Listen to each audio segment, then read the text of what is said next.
जहाँ अन्न का सम्मान होता है वहाँ लक्ष्मी का वास होता है। काशी नगरी में जब कभी अन्न का अभाव हुआ तब स्वयं मां अन्नपूर्णा ने अवतार लेकर संसार को जय सिखाया कि सच्ची समृद्धि सोने चांदी में नहीं अन्न के दाने में बसती है। उस दिन से लेकर आज तक जो भक्त सच्चे मन से मां अन्नपूर्णा व्रत करते हैं उनके घर कभी अन्न का अभाव नहीं होता। यह व्रत न केवल संपन्नता का प्रतीक है बल्कि सेवा, दान और संतोष की भावना को जगाता है। मां अन्नपूर्णा माता का महाव्रत मार्गशीर्ष मास के कृष्ण पक्ष पंचमी से प्रारंभ होता है और मार्गशीर्ष शुक्ल षष्ठी को समाप्त होता है। यह अति उत्तम व्रत 17 दिनों का होता है और कई भक्त 21 दिन तक भी पालन करते हैं। आइए सुनते हैं मां अन्नपूर्णा माता के महाव्रत की कथा। एक समय की बात है, काशी निवासी धनंजय की पत्नी का नाम सुलक्षणा था। उसे अन्य सब सुख प्राप्त थे, केवल निर्धनता ही उसके दुख का एकमात्र कारण था। यह दुख उसे हर समय सताता रहता था। एक दिन सुलक्षणा पति से बोली, स्वामी आप कुछ मेहनत करो तो काम चले, इस प्रकार कब तक काम चलेगा। सुलक्षणा की बात धनंजय के मन में बैठ गई और वह उसी दिन विश्वनाथ शंकर जी को प्रसन्न करने के लिए बैठ गया और कहने लगा, हे देवाधिदेव विश्वेश्वर, मुझे पूजा पाठ कुछ आता नहीं, केवल आपके भरोसे बैठा हूँ। इतनी विनती करके वह 2-3 दिन भूखा प्यासा बैठा रहा। यह देखकर भगवान शंकर ने उसके कान में अन्नपूर्णा अन्नपूर्णा अन्नपूर्णा इस प्रकार 3 बार कहा। यह कौन क्या कह गया, इसी सोच में धनंजय पड़ गया कि मंदिर से आते ब्राह्मणों को देखकर पूछने लगा, पंडित जी अन्नपूर्णा कौन है। ब्राह्मणों ने कहा, तू अन्न छोड़ बैठा है सो तुझे अन्न की ही बात सूझती है, जा घर जाकर अन्न ग्रहण कर। धनंजय घर गया, स्त्री से सारी बात कही। वह बोली, नाथ चिंता मत करो, स्वयं शंकर जी ने जय मंत्र दिया है, वे स्वयं ही खुलासा करेंगे, आप फिर जाकर उनकी आराधना करो। धनंजय फिर जैसा का तैसा पूजा में बैठ गया। रात्रि में शंकर जी ने आज्ञा दी और कहा, तू पूर्व दिशा में चला जा। वह अन्नपूर्णा का नाम जपता जाता और रास्ते में फल खाता, झरनों का पानी पीता जाता। इस प्रकार कितने ही दिनों तक चलता गया। वहां उसे चांदी सी चमकती वन की शोभा देखने में आई। सुंदर सरोवर देखने में उसके किनारे कितनी ही अप्सराएं झुंड बनाए बैठी थी, एक कथा सुनती और सब मिलकर मां अन्नपूर्णा इस प्रकार बार बार कहती थी। यह अगहन मास की उजेली रात्रि थी और आज से ही व्रत का आरंभ था। जिस शब्द की खोज करके वह निकला था वह उसे वहां सुनने को मिला। धनंजय ने उनके पास जाकर पूछा, हे देवियों आप यह क्या करती हो। उन सब ने कहा, हम सब मां अन्नपूर्णा का व्रत करती हैं। धनंजय ने पूछा, व्रत पूजा करने से क्या होता है, यह किसी ने किया भी है, इसे कब किया जाए, कैसा व्रत है और कैसी विधि है, मुझे भी विस्तार से बताओ। वे कहने लगी, इस व्रत को सब कोई कर सकते हैं। 21 दिन तक के लिए 21 गांठ का सूत लेना चाहिए। 21 दिन यदि ना बने तो 1 दिन उपवास करे, जय भी ना बने तो केवल कथा सुनकर पसार ले। निराहार रहकर कथा कहें।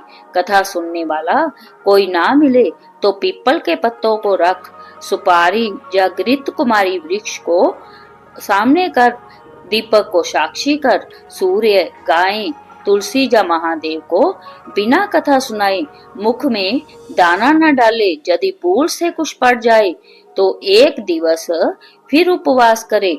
व्रत के दिन क्रोध न करे और झूठ न बोले। धनंजय बोला, इस व्रत के करने से क्या होगा। वे कहने लगी, इसके करने से अंधों को नेत्र मिले, लूलों को हाथ मिले, निर्धन के घर धन आए, बांझन को संतान मिले, मूर्ख को विद्या मिले। जो जिस कामना से व्रत करे माँ उसकी इच्छा पूरी करती है। वह कहने लगा, बहनों मेरे पास भी धन नहीं है, विद्या नहीं है, कुछ भी तो नहीं है। मैं तो दुखिया ब्राह्मण हूँ, मुझे इस व्रत का सूद दोगी? हाँ भाई, तेरा कल्याण हो, हम तुम्हें अवश्य देगी। ले इस व्रत का मंगल सूत ले। धनज्या ने व्रत किया। व्रत पूरा हुआ तभी सरोवर में से 21 खंड की स्वर्ण सीढ़ी हीरा मोती जड़ी हुई प्रकट हुई। धनज्या जय अन्नपूर्णा अन्नपूर्णा कहता जाता था। इस प्रकार कितनी ही सीढ़ियां उतर गया तो क्या देखता है कि करोड़ों सूर्य से प्रकाशमान अन्नपूर्णा का मंदिर है। उसके सामने स्वर्ण सिंहासन पर माता अन्नपूर्णा विराजमान है। सामने भिक्षा हेतु शंकर भगवान खड़े हैं। देवांगनाएं चंवर डुलाती हैं, कितनी ही हथियार बांधे पहरा देती हैं। धनज्या दौड़कर जगदम्बा के चरणों में गिर गया। देवी उसके मन का क्लेश जान गई। धनज्या कहने लगा, माता आप तो अंतर्जामिनी हैं, आपको अपनी दशा क्या बताऊं। माता बोली, मेरा व्रत किया है, जा संसार तेरा सत्कार करेगा। माता ने धनज्या की जीवा पर बीज मंत्र लिख दिया। अब तो उसके रोम रोम में विद्या प्रकट हो गई। इतने में क्या देखता है कि वह काशी विश्वनाथ के मंदिर में खड़ा है। माँ का वरदान ले धनज्या घर आया, सुलक्षणा से सब बात कही। माता जी की कृपा से उसके घर में संपत्ति उमड़ने लगी। वो छोटा सा घर बहुत बड़ा गिना जाने लगा। जैसे शहद के छत्ते में मक्खियां जमा होती हैं, उसी प्रकार अनेक सगे संबंधी आकर उसकी बड़ाई करने लगे। कहने लगे, इतना धन और इतना बड़ा घर, सुंदर संतान, नहीं तो इस कमाई का कौन भोग करेगा। सुलक्षणा से संतान नहीं है, इसलिए तुम दूसरा विवाह करो। अनिच्छा होते हुए भी धनज्या को दूसरा विवाह करना पड़ा और सती सुलक्षणा को शोक का दुख उठाना पड़ा। इस प्रकार दिन बीतते गए। फिर अगहन मास आया। नए बंधन से बंधे पति से सुलक्षणा ने कहलवाया कि हम व्रत के प्रभाव से सुखी हुए हैं, इस कारण जय व्रत छोड़ना नहीं चाहिए। जय माता जी का प्रताप है जो हम इतने संपन्न और सुखी हैं। सुलक्षणा की बात सुन धनज्या उसके जहाँ आया और व्रत में बैठ गया। नई बहू को इस व्रत की खबर नहीं थी। वह धनज्या के आने की राह देख रही थी। दिन बीतते गए और व्रत पूर्ण होने में 3 दिवस बाकी थे कि नई बहू को खबर पड़ी। उसके मन में ईर्ष्या की ज्वाला दहकने लगी। सुलक्षणा के घर आ पहुंची और उसने वहां भगदड़ मचा दी। वह धनज्या को अपने साथ ले गई। नए घर में धनज्या को थोड़ी देर के लिए निंद्रा ने आ दबाया।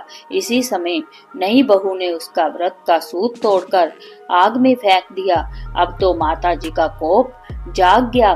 घर में अकस्मात आग लग गई।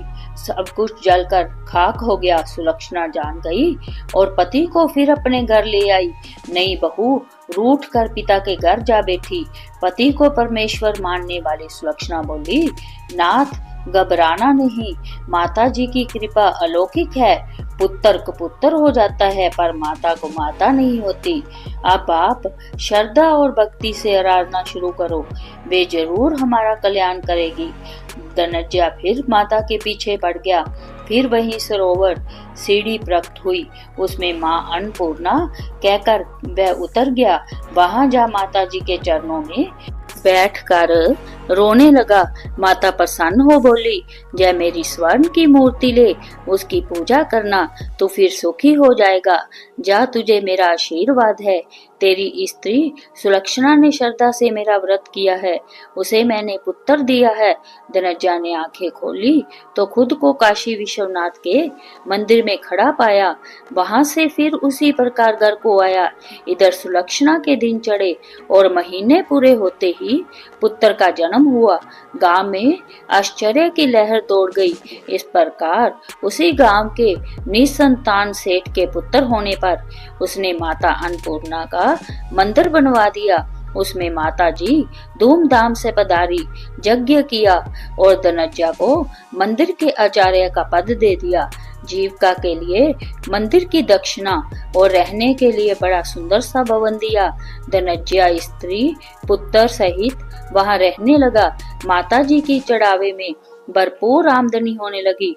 उधर नई बहू के पिता के घर डाका पड़ा, सब लूट गया।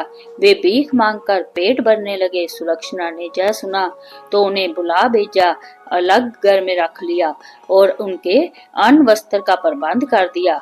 धनंजय, सुलक्षणा और उसका पुत्र माताजी की कृपा से आनंद से रहने लगे। माताजी ने जैसे इनके भंडार भरे, वैसे सबके भंडार भरे। बोलो माँ अन्नपूर्णा की जय। कहानी पसंद आए तो वीडियो को लाइक करें और चैनल को सब्सक्राइब करना ना भूले। जय माँ अन्नपूर्णा।